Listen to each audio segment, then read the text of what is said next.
اور دوسرا ذی الحجہ کے مہینے کے اندر ایک تو حج کی عبادت ہوگی، اور دوسری عبادت جو ہے وہ ہماری سب سے بڑا عمل جو حج کرنے کے لیے نہیں گئے، اپنے اپنے گھروں میں مقیم ہیں، ان کے لیے جو ہے وہ فرمایا کہ وہ قربانی کا عمل ہے۔ اور حضور علیہ السلام نے فرمایا کہ جس بندے پر قربانی واجب ہے پھر نہ کرے، قربانی کا واجب عمل چھوڑ دے، اس کے بارے میں بھی بڑی سخت وعید حضور علیہ السلام نے فرمایا کہ جس بندے پر قربانی واجب تھی لیکن جان بوجھ کر عمدن چھوڑ دی، فرمایا ایسا مسلمان ہماری عیدگاہ کے عید الاضحیٰ کے دن قریب نہیں ہوتا۔ عید کے قریب آنے سے تو کافر کو روکا جاتا ہے، مسلمان کو تو نہیں،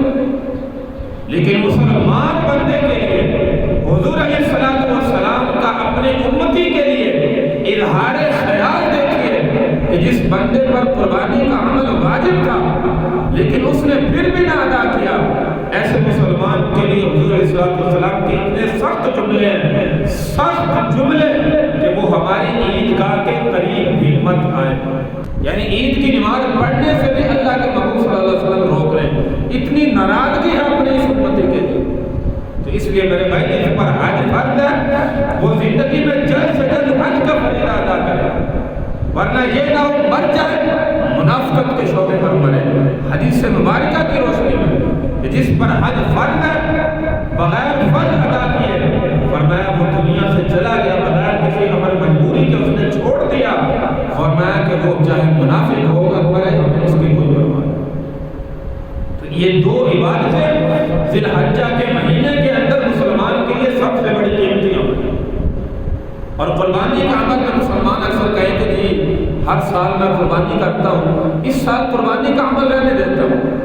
یہ پیسہ میں غریبوں میں تقسیم کر دیتا ہوں، یہ اس سے بڑا ثواب ہے۔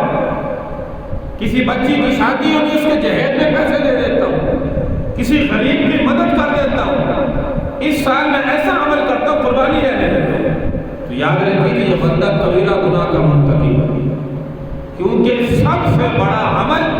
عید الاضحیٰ کے دن 10 ذی الحجہ کے دن مسلمان کے لیے ہے، جو صاحب نصاب بندہ ہے، فرمایا اس کے لیے سب سے بڑا عمل یہ ہے وہ جانور کو اللہ کے نام پر جو ہے قربان کرے۔ اب اگر مسلمان کہے کہ نہیں بھائی میں اتنا پیسہ جو ہے وہ یہاں پہ خرچ کروں تو میں اس میں کوئی اور نیکی کر لیتا ہوں، تو یاد رکھیے حدیث مبارکہ موجود ہے، حضور علیہ السلام نے فرمایا کہ سب سے بڑا عمل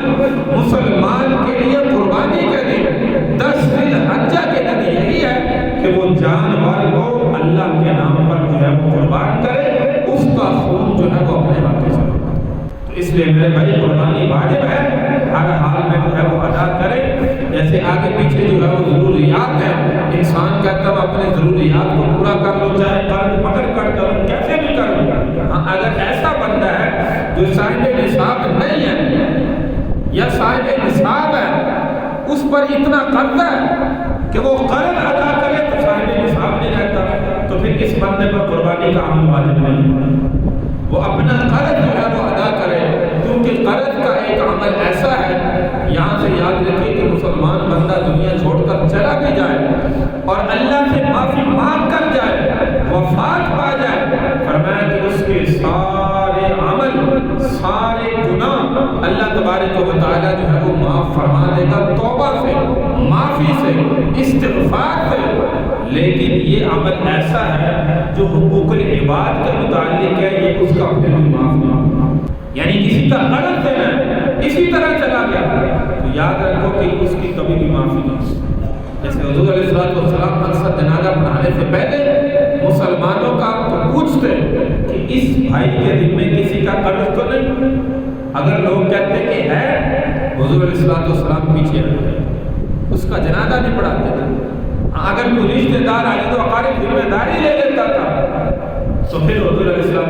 اس کا جنازہ پڑھاتے تھے۔ جیسے ہمارے جنازوں پر ذمہ داری دی جاتی ہے، لیکن افسوس یہ کہ بعد میں بہت سے لوگ ایسے دیکھیں کہ وہ ادا بھی نہیں کرتے۔ تو یاد رکھو کہ وہ میت کے لیے بڑی سخت وعید ہے، میت کے لیے قبر میں عذاب کا سبب ہے۔ اس لیے اگر ذمہ داری لی ہے، آپ کا باپ چلا گیا، آپ کا بھائی چلا گیا، کوئی چلا گیا، یہ قرض کی ذمہ داری میرے بھائی لی ہے تو اس کو دنیا میں جلد سے جلد ادا کریں۔